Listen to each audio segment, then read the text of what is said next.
Right now, it is time to be joined by Thorin Christian-Daughter, Main Street Magazine. You'll find Main Street Magazine for free pickup throughout the tri-state region. You'll also find them on the web with their companion website, mainstreetmag.com. And Thorin, is it true that the winter night has started? Did it start a couple of days ago? I am not sure about that. In I know the there's a blood moon. in the Arctic, in the regions that get in the wintertime. Oh, I saw a couple of people post really interesting pictures about, and they look, and the funny thing was, is both these towns look forward to it. They put up decorations. They put up, Christmas decorations. They all have street lights, and they get to see the aurora borealis, for the whole wintertime. So, yeah. Well, someone who came from Iceland, the winter is really dark. yeah. But anyways, I think once in my lifetime, even though I hate cold weather, I would like to be there for like a week and see what it's like because I used to work midnights, okay, for Mm. 6 years, and I got used to it. And it's even in this country, it's totally different. But I can imagine what it's like when it's dark 24 hours a day. It's not, Well, yeah. it's not so bad when you're in the city because of the street lights, but yeah, I just remember going to school and wake up in the morning, it was dark, go to school and it was dark, come home when it was dark. And, in December, I think December 21st or 22nd is the shortest day of the year, and we had 2 hours of daylight. But, to juxtapose that, in the spring and summer, you have almost 24-hour daylights. But, like this summer when I went to Iceland, it rained all summer. They barely saw any sun all summer. So it's, you just never know. All right. So now the magazine's going to hit the newsstands the next day or so. It hit last week, and I just hadn't had a chance to put it up on our website yet. We had a little COVID outbreak, so I'm a little short-staffed, but it's out everywhere else, newsstands, except on our website. So, Well, you'll have to help me guide me through some of the stories sure. here. You haven't picked up a hard copy, then I take it.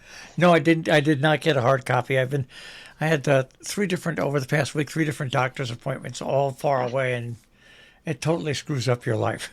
Oh, yes, yes.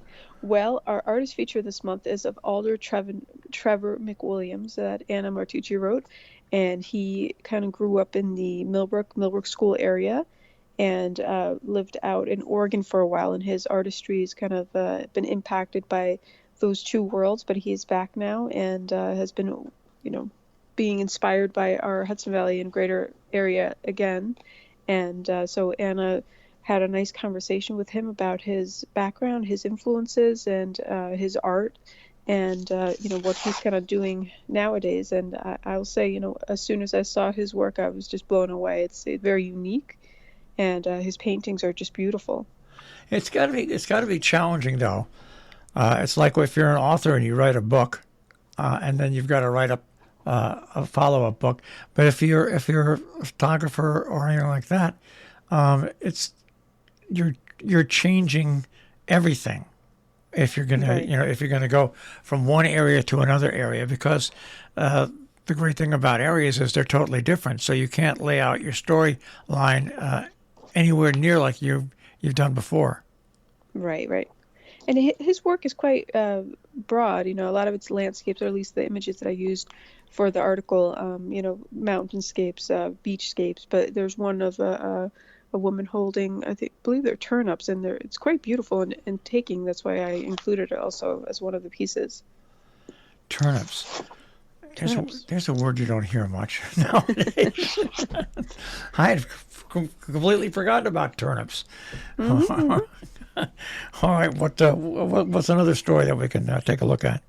For our real estate feature, Christine went and dove into more mystery houses. So a few years back, she had explored with us some properties that were quite mysterious in the fact that they were what was happening with them. We didn't know. One of them had a fence around it, so we couldn't see what was happening, and some just looked abandoned.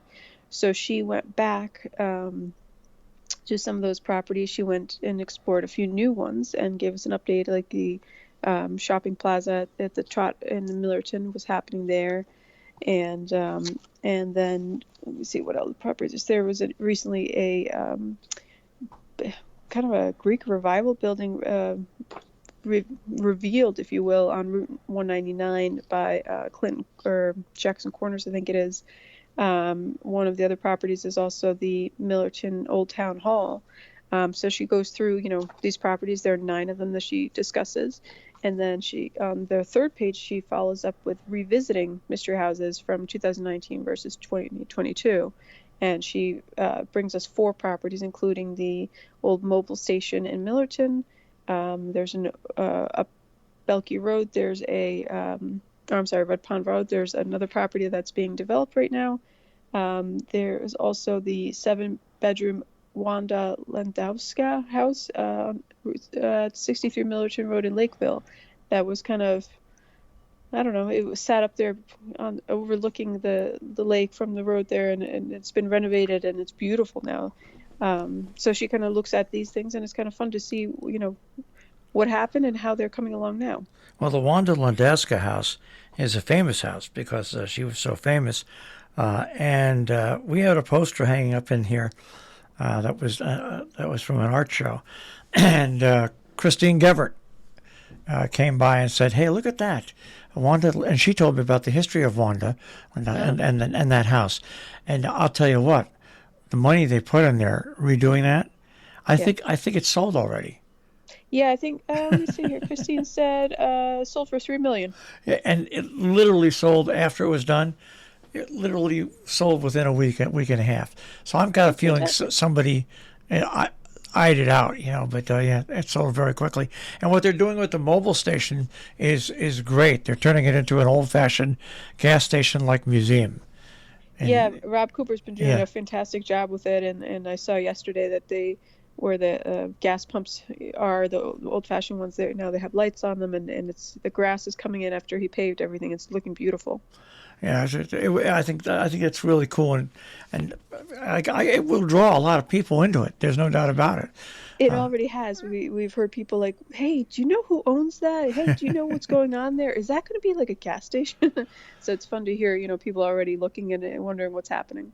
Now, if just across the street something happened there. Yeah, you and me both. That would be nice. Well, sooner or later it will. It will. Something, sooner or later eventually. It will. All right, and one final story we can take a look at this morning. Libby this month baked a pumpkin chiffon pie.